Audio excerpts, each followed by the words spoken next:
이번 챕터는 집행관리입니다. 집행 등록 및 집행 요청하는 방식에 대해서 알아보도록 하겠습니다. 집행 등록을 하기 위한 여러 가지 증빙 수단이 있습니다.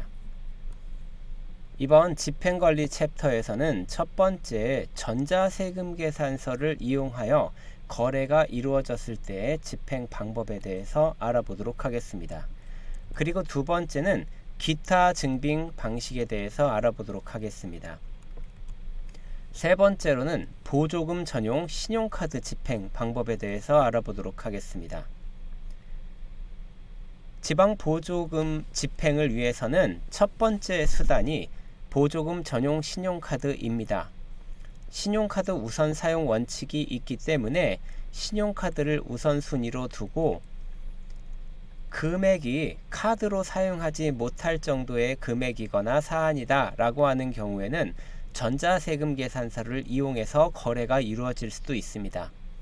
그런데 신용카드나 전자세금 계산서를 이용하지 못하는 제3의 상황이다 라고 하는 경우에는 기타 증빙 집행 방식을 사용하게 됩니다. 그 이외에 네 번째로 수기집행 관리에 대해서 그 개념과 사용법 소개해드리도록 하겠습니다. 그리고 다섯 번째로는 과세 유형에 따른 재원정보 입력 시 주의할 사항에 대해서 간단하게 소개해드리도록 하겠습니다. 그럼 이번 시간에는 집행관리에 대해서 업무 흐름에 대해서 먼저 소개해드리도록 하겠습니다.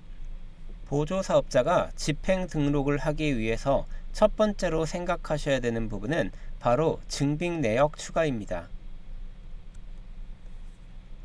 지방보조금 집행을 위해서 첫 번째로 생각하셔야 되는 부분은 카드 사용 우선 원칙에 의해서 카드를 사용한 집행입니다.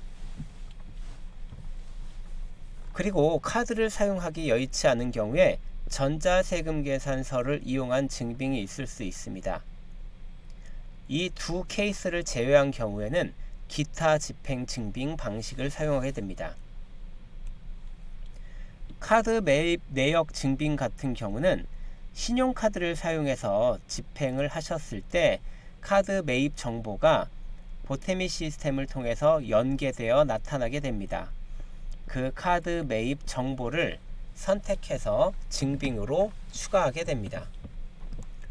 전자세금 계산서를 이용하여 집행한 경우에는 보태미 시스템과 국세청에 의해서 전자세금 계산서 번호가 연계되어 그 전자세금 계산서 번호를 선택해서 증빙하게 됩니다. 카드 매입 내역이나 전자세금 계산서를 이용한 집행이 아닌 경우에는 기타 집행 증빙 방식으로 증빙 내역을 추가하게 됩니다. 이런 다양한 방식으로 집행 내역을 추가했다면 집행 등록하게 됩니다. 집행 등록 절차에서 멈추시면 안 되고 집행 요청까지 해 주셔야 그 내용이 이체 담당자에게 넘어가게 됩니다. 집행 요청권이 이체 담당자에게 넘어가게 되면 이체 담당자는 집행 이체 목록을 살펴보고 집행 이체 실행을 하셔서 거래처로 집행 이체를 시켜줍니다. 이렇게 집행 이체가 완료되고 집행이 마무리되게 됩니다.